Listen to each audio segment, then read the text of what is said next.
yield curve, take a look at what the yield curve normally looks like, take a look at what it currently looks like, and show people what an inverted yield curve is, how you can trade it, and just what practically it might denote to the rest of the markets. But more importantly, we like to jump in and show you these things, kind of define them, give you the knowledge base, but then also, not leave you hanging, put an actual trade together around the education that we're putting out there with futures trading, that yield curve inversion. And Katie, why don't you kick it off with what we're looking at here, a normal yield curve, and just how duration meets yield, so that whether you're talking about, it's funny, I just talked with a friend this weekend, and he's like, oh man, I just bought my first place, and guess what? I did a 10-year mortgage, and I got a short or a smaller interest rate that I have to pay versus a 30-year mortgage. And he told me like that was gonna like some kind of surprise to me. But that's how the dynamic usually works, right, Katie? Where the longer duration, the higher the yield or the higher the interest rate. Right, exactly. It would make sense that you would have a higher interest rate on something that has a longer dated maturity.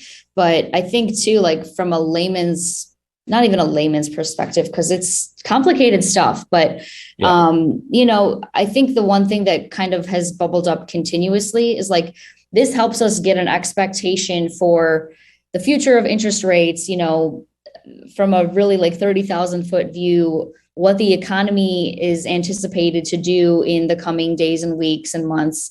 So it is, I don't know, I guess it's just an interesting time to, of course, look at this when we're seeing that this normal yield curve is not actually what we're experiencing right now. And frankly, we've seen that quite a bit recently with any segment you and I are doing. I feel like lately all we've talked about is pretty much been something around the yield curve and whether or not we're inverted or if we're going negative or if we're at zero. So just a continuation, I guess. And as you've pulled up here, we are definitely in different territory. I know earlier in this segment, you said we're actually a tiny bit back to normal, but all things considered, we are very much in an inverted state with the 2-year and the 10-year trading higher than the 30. Yeah, this is definitely not the normal yield curve that you would study in a textbook or what have you, where, I'm taking out a loan for a longer period of time. They're going to demand a higher interest rate as I spread out the repayment of that loan for longer periods.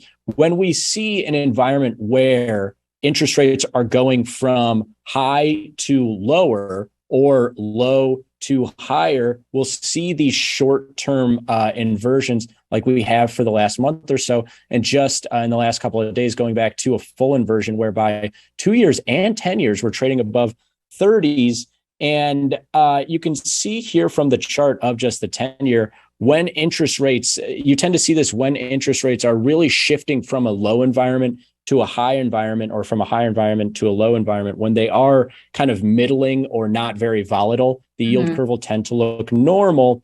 With this in mind, Katie, we talk about it so much, and we put on a great yield curve anti-inversion trade about a month ago. That worked out. The yield curve went back to normal, and now it's back to inversion. So let's look at how you could trade this, given that all the inflation worries and the Fed potentially hiking today and into the future has caused this inversion. You can see that the two main culprits are the 10-year and the 30-year. And you can see here in this chart that 30-year in red on top of the white line 10-year for the majority of the last several years. And just now you see that white line, that 10-year, has just climbed higher.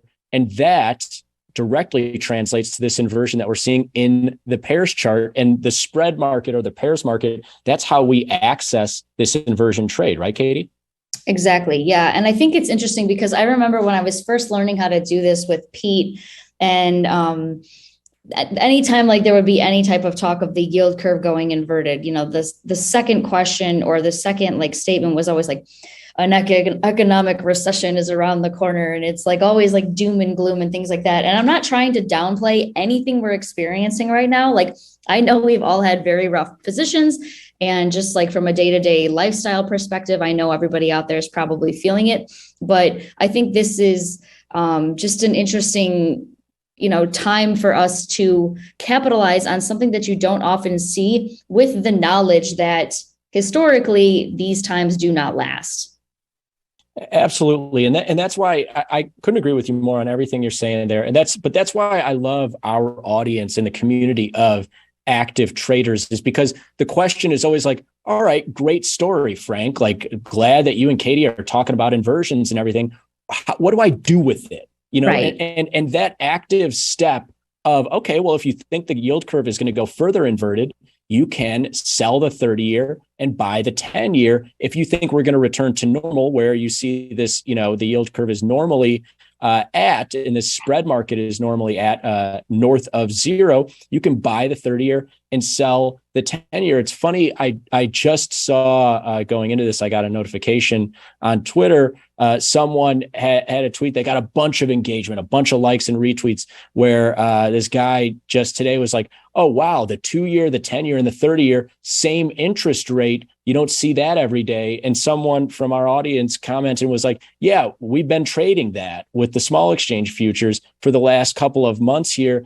Absolutely love not only learning about these things, Katie, but putting them to action here in trading that yield curve. It's always great to talk. Yeah, like, oh, an inverted yield curve, that has tended to happen around stock market crashes, and talk about those macroeconomic ideas over, a cocktail or what have you. But we're here to put this stuff to work, to learn about it and actually put it to work with some trades. And there it is, futures trading, the yield curve inversion. Katie, that's going to be it for us. I got to call it quits because our time is up, and I'm sure you're on to another stretch of meetings. Very, very important person here, Katie McGarrigle, but make sure you're following her on Twitter and showing her some love whenever you do reach out to Tasty Trade Support or anybody in that community. Katie, any parting words before the FOMC? Are we going to see interest rates higher or lower by the close?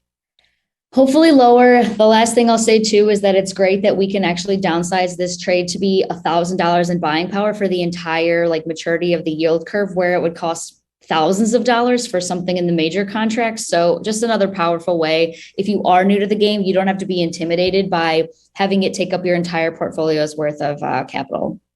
Amazing stuff. Katie McGarrigle, everybody. Thank you so much. And thank you, everybody, for watching. Hopefully you have a successful FOMC trade here today. And we've given you some nice trade ideas and way to reduce risk. Some more trade ideas coming at you. Splash in the futures coming up next. Have a great night, everybody. Peace.